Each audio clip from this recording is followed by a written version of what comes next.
มาสูงค่ามาสูงพี่น้องก็เขาต้องมดตั้งเสียงค่ะเนาะ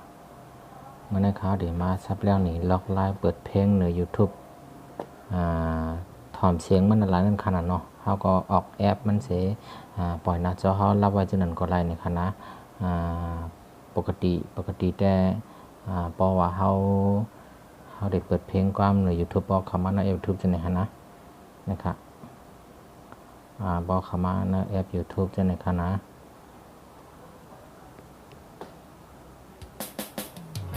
ในคณะพอออกแอปว่ามันได้เย็นจังไหนคะเนาะพอออกหน้าจอจังไหนมันได้เย็นค่ะเอาในหนังสือพี่น้องเขาข่าวยามเขาเหตุการณ์เขาใครทำเพลงความใน YouTube เนี่ยค่ะเนาะเขาก็จำเป็นต้องเปิดไว้หน้าจอน่ะเนาะถึงตีอะไรประหยัดแบตเตอรี่เสียนั่นน่ะค่ะเนาะเขาก็พอปิดเครื่องได้เหรอค่ะว่าเหมือนจะเอาไว้เหมือนจังว่าเปิดเพลงความเหมือนจังเปิดเหมือนจังหนังเมมโมรี่ในขนาดเนาะพอเปิดในแอป YouTube ธรรมดาได้มันได้เพราะว่าออกแอปมันก็ได้เย็นมันจังไกลในกันนะเอาค่ะปนก็เฮามาจามโดยละเอียดค่ะเนาะ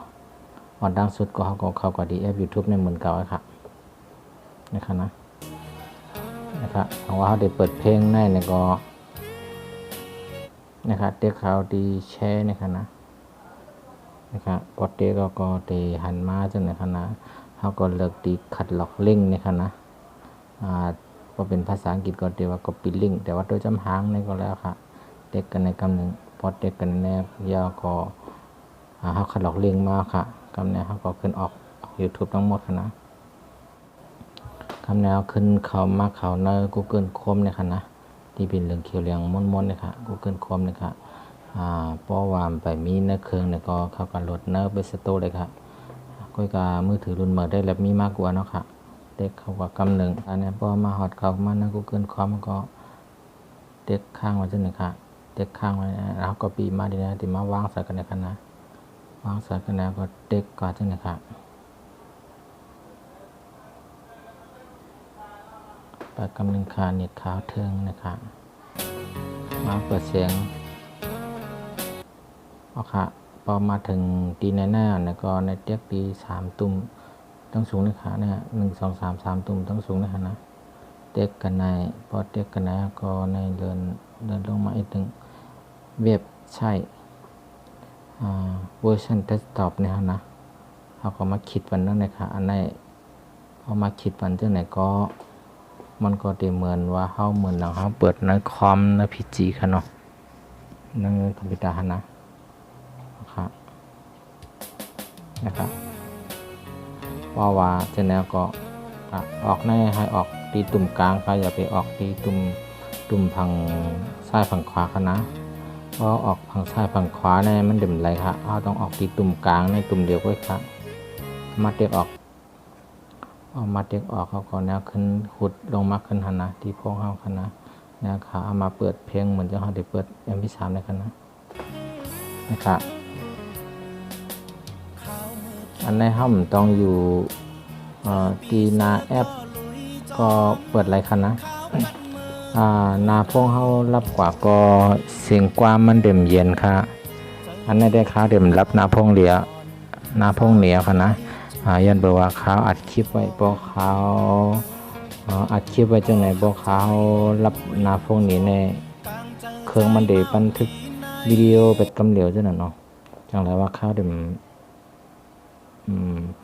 รับเครื่องนี้ค่ะเดี๋ยวพวกเครื่องพี่น้องเขาพวกพี่น้องเขาเฮ็ดอันเต้ได้เขาปล่อยไว้จังไหนก็คือเขารับก็เพลงมันเต็มเย็นค่ะเสียก็ มันก็ห้ำเต็มใจว่าเพลงเดี๋ยวค่ะนะมันเต็มมากเหมือนที่เขาเปิดในแอป YouTube นะเต็มมากก็เหลียวกล้วยดีฮะปัดด้วยค่ะนะคะข้าวเรือนกับหิมปลายให้จำในชุดนี้นี่ค่ะเนาะนะคะปัดด้วยค่ะกำตีกว่ากล้วยค่ะนะ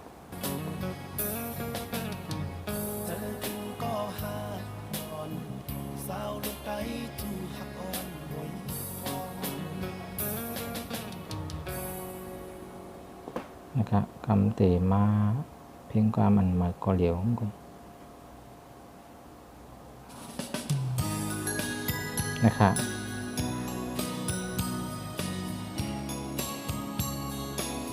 ในขณะ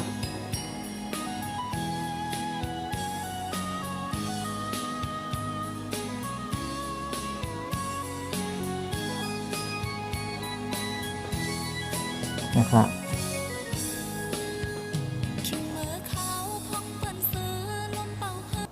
นะครับที่เป็นจังไหนคะเนาะมันได้เรียนกว่าฮังก้อยมันดิกๆเหมือนจังหนังแอปใน YouTube เรียนนั่นเนาะค่ะเฮาก็บ่ต้องปึงแวดเสียก็บ่ต้องอะไรมาเต็กอยู่คือๆนั่นขนาดเนาะ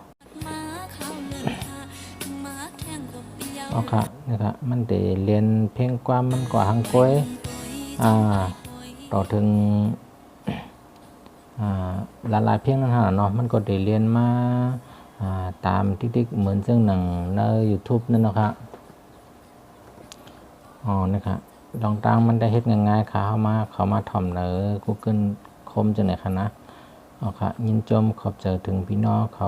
Google สิเลมกะแล้วก็ย้อนควางถึงเจ้าของเพลงความทั้ง2เพลงอันไรเอามาเฮ็ดนี้ล็อกไลน์ถ่อมเพลงความใน YouTube ให้รับหน้าจอไว้ถ่อมก็ได้นะคะเนาะเพลงในได้เป็นเพลงนางเสียงอ่อนให้อยู่นะ